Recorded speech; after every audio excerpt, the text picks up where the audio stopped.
Hi guys, so I know this is not the usual filming setup. This is not really normal in any sort of a way, but it's a gloomy day. I'm not sure if my phone is picking up the slight bits of rain, but you know what? I really want to break out of the mold of the kind of videos I make sometimes. And today I'm just feeling a fall little vlog. So this morning, the whole day to myself, it's gloomy, it's overcast, it's very fall, all the leaves are like all the different colors right now. They're not just dead yet. I got Starbucks. To kick off the vlog, that's what I've got. I've also got some egg bites, which I'm gonna absolutely devour in a second when I get home. And then I ran to Barnes & Noble this morning because the other day I watched the Hating Game movie with Lucy Hale. Now, say what you will about book talk, about romance books. I thought I was like, you know what? I'm fully in my fantasy era of reading now.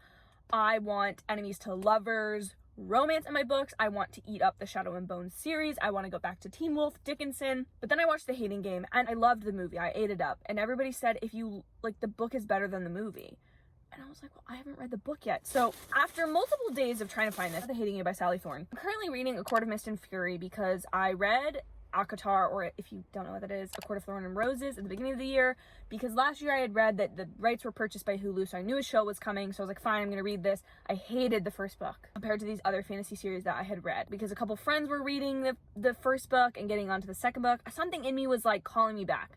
I needed to know what happened to Tamlin, to Feyre, to Rhysand. I still don't know if I'm saying all their names correctly. Why do I need to tell you all these things? You don't need to know all these things. But the point is, today's a cozy day. I kind of want to finish that book and get that just checked off, because I think it will be another 6 to 9 months before I get the inkling to probably read the third book. I've already read the last page of this book because that is my toxic trait. Yeah, so I'm just gonna take you guys along with my day. This might end up being a really short, just like artsy vlog, but I felt a little uninspired with YouTube, and I'm gonna give you a little bit of it now. I really wanted to do a live stream so I didn't have to do like a true update video for this. September was just such a great month that I think in October, instead of trying to have fun with it and just be like, well, September was what it was, I think I felt like, oh, there's no way it's gonna compare, there's no way. I didn't have fun with it. So the last video I did was Black Adam. Then I was just like, you know what? All my shows are done, so I'm not doing my weekly videos. I think I want to just take a hot minute, refresh my perspective. I want the next 2 months, I'm speaking it into existence now. The next 2 months will be the most creatively fulfilling 2 months of my YouTube career because it makes me happy. It genuinely does. I think creators have this circle that sucks of like, you want to create something that's good, but then you feel pressure to create something that's good. And so then any of the happiness and enjoyment that the thing is supposed to bring you goes away because you're so focused on making it perfect. Also, if I'm being completely honest, my goal for the end of the year was 10,000 subscribers.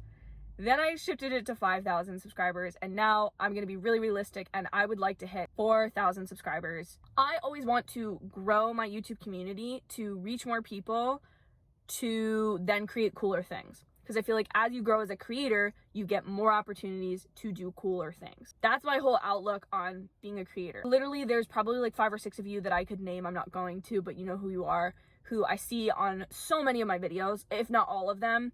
And as well as my YouTube friends, like friends who also do YouTube, who I have like personal relationships with, who we text about things outside of YouTube. That's so gratifying. I don't know. I want to push myself creatively, and I'm saying it to you guys, and I'm going to force myself to edit and post this video, even if it's literally shite and it's not good and it's just none of us like it. I'm going to post it. It really is like being in a relationship with someone and like going through the ups and downs of emotions of like, oh, we have really good times together. I don't know. That sounds really stupid and ridiculous. It's just how I feel sometimes. Anyway, drive home now. Cheers. Thank you all for listening to my little rant.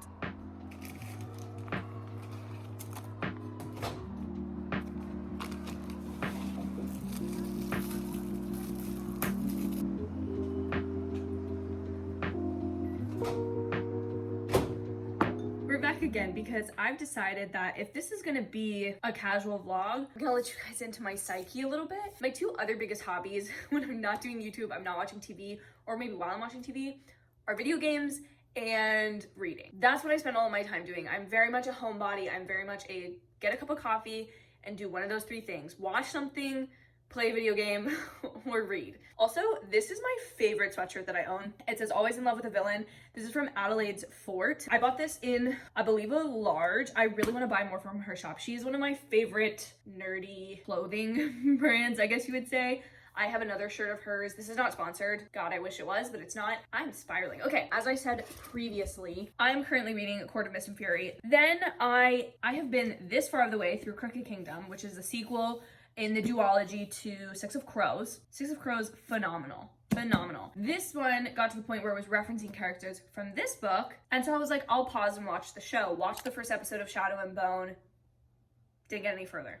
Now I've binged it. I'm gonna finish this, okay? Then we're gonna probably go back to this. And then I obviously want to start reading the Grishaverse, the rest of the Grishaverse, because this is a trilogy. Oh, get a library card. You can get ebooks through your library. You can also get e-movies and stuff. And your library, my library, has a ton of Blu-rays, DVDs of TV shows and movies, and they will get new releases. Like, they have Thor: Love and Thunder on Blu-ray. What I'm saying is, I think when I started this direction of my YouTube channel, I did not realize how expensive some of this stuff gets. So use your library. Anyways, that's a great resource. Sorry, I don't know why that rant popped up. Everyone's like, oh, I love Werewolf by Night. I also enjoyed Werewolf by Night.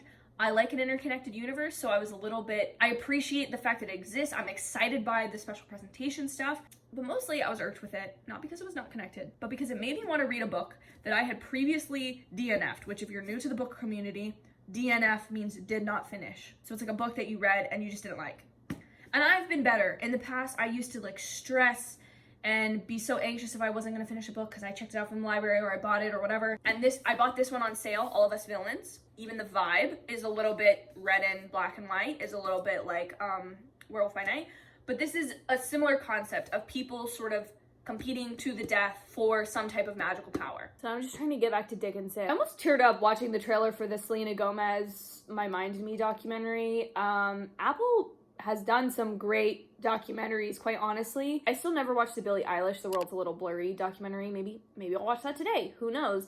Right now, I'm really feeling Dickinson, though. Where is it? Why is it hidden? Ugh. Apple's always had just original content, and they really just push their original content. I mean, they have a lot of it, and it's very high caliber, and usually it's including talent you're gonna wanna watch or directed by somebody you're gonna wanna watch. And then today, this morning, I found that they had 2 categories that were limited time only all through tomorrow, October 31st, so this might be a little late for you guys. And it was content that complemented or was similar to other original content. So they had a lot of Sidney Poitier's best work, or the work that they chose to acquire. It's probably only 5 movies, and then about 5 movies that were all Vietnam War era, not era, but movies about the Vietnam War to complement The Greatest Beer Run Ever, which was a movie that Zac Efron was in. I still need to watch that. But I think this is smart because if I want to watch The Greatest Beer Run Ever, and then for some reason I'm on like a real, like, I want to watch other Vietnam War movies, it's perfect that they just already have that served up, but it's not like so much content that I don't know what to watch.